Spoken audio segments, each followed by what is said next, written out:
Je connais cette montagne depuis mon adolescence. Elle m'a toujours fasciné. J'ai 60 ans aujourd'hui et l'émotion est toujours intacte. Mais je vois les glaciers se réduire à vue d'œil, reculer chaque année jusqu'à sembler aujourd'hui si fragiles. Mon entrée chez Renault Trucks il y a 2 ans a beaucoup fait sourire mes proches. Moi, l'ancienne avocate avec ses fenêtres super isolées, ses chemises en coton bio et son compost maison, qui part négocier des contrats chez un fabricant de camions.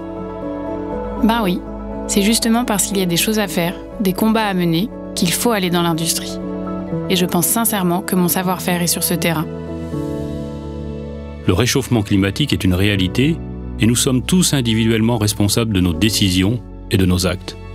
Mais alors voilà, qu'est-ce que ça veut dire pour moi qui suis le président de Renault Trucks, une entreprise qui fabrique des camions, une marque de référence que l'on retrouve sur les routes du monde entier. Je sens bien que notre industrie est interpellée, en particulier par les jeunes générations. Mais je suis convaincu que des entreprises comme la nôtre détiennent une partie importante de la solution. C'est vrai, aujourd'hui le secteur du transport routier génère encore trop de gaz à effet de serre. Il faut que ça change maintenant pour que dans 10 ans, son impact sur l'environnement soit neutre. Ici, dans l'entreprise, je vois les choses bouger, évoluer. Je vois des solutions arriver. Avec Pauline, nous avons décidé de partir à votre rencontre pour faire le point ensemble sur ce que nous faisons de bien, ce que nous faisons de moins bien et surtout ce que nous avons comme projet pour l'avenir. Lorsqu'on m'a proposé de participer à cette série, pour vérifier par moi-même si nous étions sur la bonne voie, par conviction, je ne me voyais pas refuser. Me voilà donc devant le Mont Blanc pour rejoindre mon patron.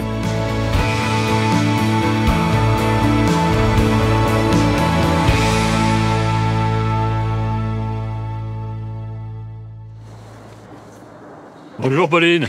Bonjour Bruno. Alors cette montée? Superbe, c'était la première fois que je le faisais, c'était magnifique. Magnifique, hein. Ouais. Donc voilà pourquoi je t'ai proposé de venir ici.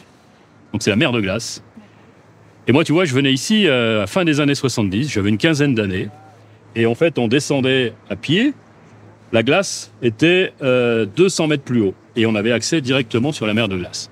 Et tu vois, c'est là, en voyant cette fonte, que j'ai pris conscience du réchauffement climatique.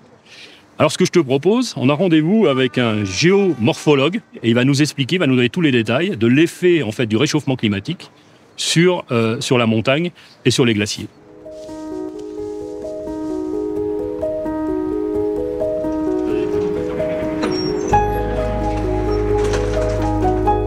Et après il monte tous les escaliers, là, il y a 500 et quelques marches, je crois.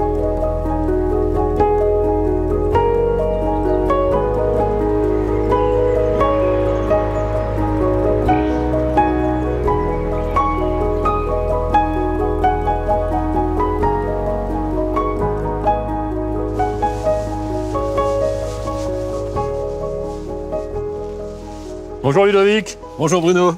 Je vous présente Pauline qui travaille avec moi chez Renault Trucks. Enchanté Bonjour. Ludo. Alors qu'est-ce que vous étiez en train de faire là? J'étais avec ce télémètre en train de mesurer la perte d'épaisseur du glacier l'année dernière. Du point de vue climatique, 2022 a été absolument catastrophique et j'en mesure les conséquences. Pauline, je vous propose de faire une mesure de la perte d'épaisseur du glacier, c'est-à-dire qu'ici, on est au niveau du glacier en 1986.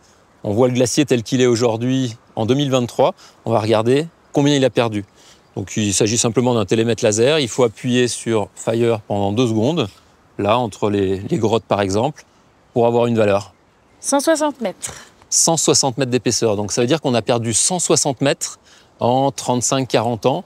Ça nous fait un peu plus de 4 mètres par an. Mais il faut voir qu'il y a une accélération qui est très forte. L'année dernière, était 2022, on a perdu 16,50 mètres d'épaisseur, ce qui représente évidemment des millions, voire des dizaines de millions de mètres cubes à l'échelle de l'ensemble de ce glacier. Donc on constate qu'on passe de 4 à 16 mètres. Qu'est-ce qui fait qu'aujourd'hui ça s'accélère de manière exponentielle?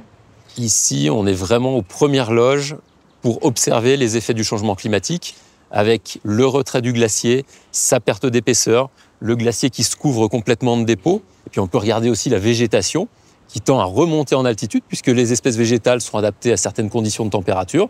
Si les températures se réchauffent, les espèces remontent en altitude. Et on a également les parois rocheuses qui s'écroulent à l'image de ce qui s'est produit juste en face de nous en juin 2005. Ça, c'est la face ouest des Drus, belle paroi de 1000 mètres de haut, presque verticale.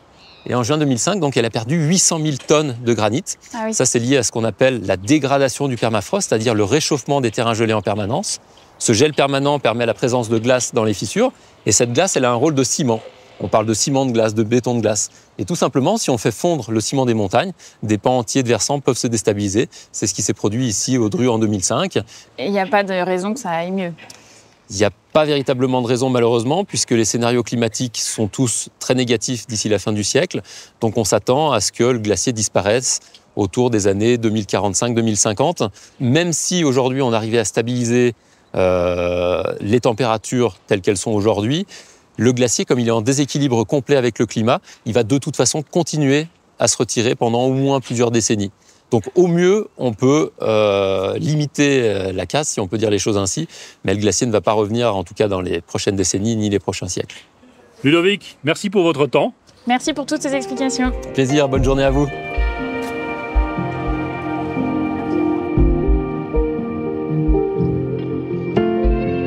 Le défi climatique qui nous attend force à l'humilité. Pauline et Bruno proposent de nous partager comment un groupe industriel peut concrètement réussir à amener des solutions. Le but n'est pas d'impressionner, ni de faire croire que tout est parfait. Cette transformation est complexe, technique et impactante pour notre société. Et elle est portée par des équipes passionnées, déterminées à relever ce défi, atteindre la neutralité carbone. Bon alors Pauline, qu'as-tu pensé de ta journée? C'est inquiétant, le glacier est vraiment très très bas. C'est évident qu'en tant qu'industriel, on a notre part de responsabilité dans ce qu'on a vu aujourd'hui. Mais du coup, qu'est-ce qu'on fait, ou en tout cas, qu'est-ce qu'on peut faire? Je pense que le mieux, c'est qu'on aille directement voir dans les différents services de l'entreprise ce qu'on met en place. Eh bien allez, c'est parti. On est parti.